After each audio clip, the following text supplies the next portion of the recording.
What if I told you that the one thing holding you back from saving your marriage, getting your wife back in your arms, it's something you haven't even considered at this point? The moment you identify this, you remove every barrier to core confidence, attraction, and respect. So let's first test your level of awareness. Do you believe you take full 100% responsibility for your life? Most men would say, yeah, for the most part. But what about the things outside of your control? If your wife's going through menopause, depression, anxiety, she has some intense trauma she's not dealing with, her single friends are influencing her, telling her that she'd be happier without you, or even her therapist is reinforcing the same idea. You can't control those things, but here's the truth. You can be such a powerful influence in her life that no external force, not her friends, not her emotions, not even her doubts, can shake the way she sees you.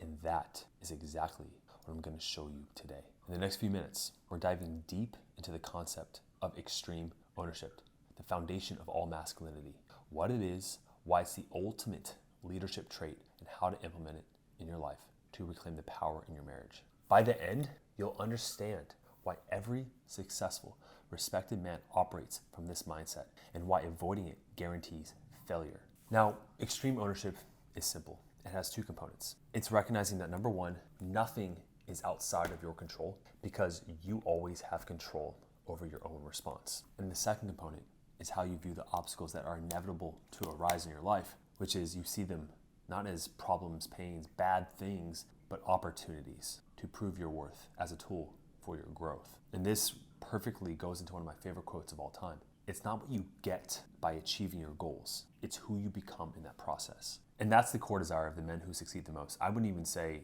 just men in our program. I mean, consistently across anyone who has any level of success, is that there's a yearning and a desire to want more, to become better. They set goals and they try to achieve them, and they know failure is just part of the path. Principle 2, the two perspectives of a man in crisis. Let's analyze the two types of men you can be. One, a full ownership and how that plays to certain results in your life with your wife, and someone with no ownership and how that practically plays out a different outcome. So the first one we have is the E stands for emotions. So someone who has full ownership, or the belief of full ownership, they have confidence, focus, steady, unshakable.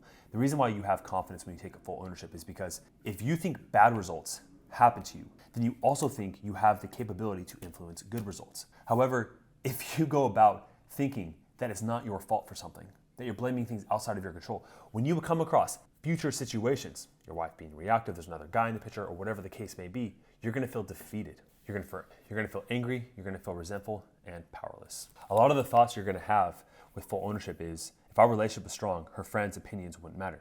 Instead of blaming, I'll become the man she fights to stay with. And how do I rebuild trust and attraction? You go into solutions focus mode. Whereas if you had no ownership, after those emotions, you would naturally say to yourself in your mind, she's being manipulated. I need to convince her that they're wrong. Why can't she think for herself? The resulting actions of the full ownership man would be building himself up physically, emotionally, and mentally, leading with composure instead of reacting like a child, creating emotional safety, proving through action, not words, that he's high value. He stops chasing her validation, becomes the man she naturally gravitates towards. As opposed to the man with no ownership, he'll argue with her about her friends, pushing her further away. He'll try to control her decisions, making her defensive. He obsesses over her actions instead of improving himself, and he reacts emotionally needy, insecure, and desperate. I don't think I need to go deep into the results between those two. I think you already know, okay? So if the answer is so simple, why do so many men avoid taking full ownership? If taking extreme ownership over your life is such a powerful tool in getting her back, why is it so hard for so many men to do? Let me start off with the most powerful quote in this whole entire video. A man can fail many times, but he isn't a failure until he begins to blame somebody else. John Burroughs. It's easier to blame others, isn't it? It's really hard for you to take full responsibility for your life, but I want to give you a perspective here that's hopefully going to be as impactful as it was for the clients I told this to and for myself when I realized it. We have a lot of people in this world, okay? And there's a lot of people out there that are between the ages of 25 to 50 that seem like they're adults, but emotionally speaking, cognitively, developmentally, in their mind, they're still teenagers or even children. Just because the body is aged doesn't mean the brain has developed. And when you look at traits of a child, you'll see that one of the most common traits is to not take ownership. Because they're so dependent on others, they also have to blame others for the things that they do. And it is a part of normal psychological development for you to start taking full ownership over your actions, especially as a man.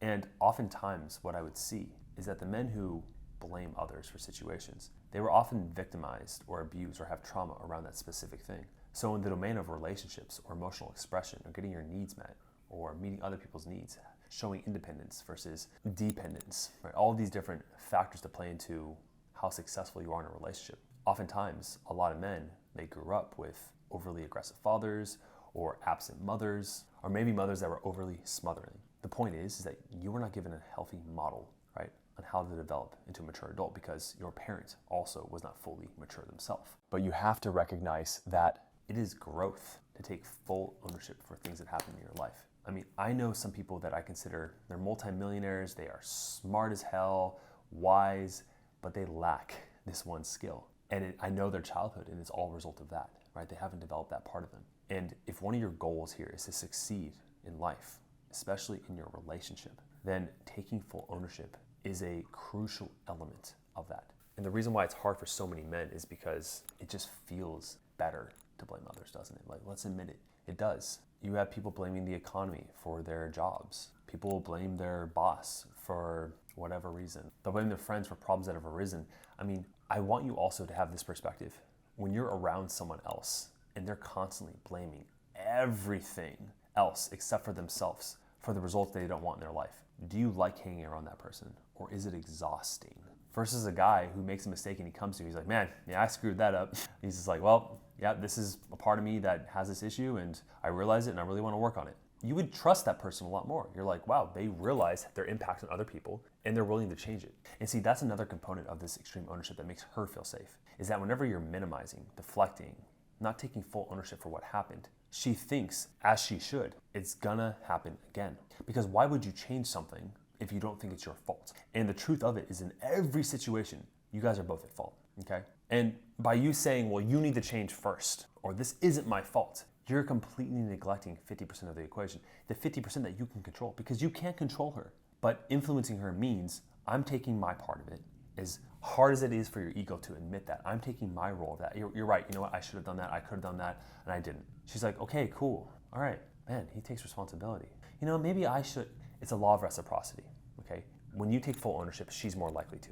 That's another benefit of doing this. Now, I want to throw in a common mistake here that a lot of men make when they go into this extreme ownership role, right? There's something that I call the pendulum effect. Whenever a lot of guys come into our program and they recognize the guy that they were being has led to the bad results that they don't want, what they'll do is that they'll swing on the other side of the spectrum when it comes to a lot of their behaviors. Another example of this, not with ownership, is with boundaries. A lot of guys who are in the nice guy paradigm who've had indirect boundaries, never expressed them, they held resentment, they just didn't speak their mind. When they learn about that concept of the nice guy and expressing your boundaries, they will overcompensate and then become controlling, right? They're like, okay, well, if this has caused this result, then I need to be the exact opposite. I need to say like, this is not okay, this is what I want, and this is what I need, right? And it's like, it comes off as uncalibrated, okay? The same thing applies to extreme ownership, okay? Yes, take ownership for everything, but as a caveat, you don't blame yourself, okay? And the difference between taking ownership and self-blame is the emotion associated with it, okay? Extreme ownership says, I did this, I screwed up, I'm gonna make it better. Where blame says, I did this, I screwed up, and I'm a bad person, right? You're attaching shame to the ownership, or guilt, or that you're not good enough as a person. You're beating yourself up. It's a way to enhance self-abuse and to play into this deep wound that you're somehow not good enough. Now you're well aware of the importance of extreme ownership.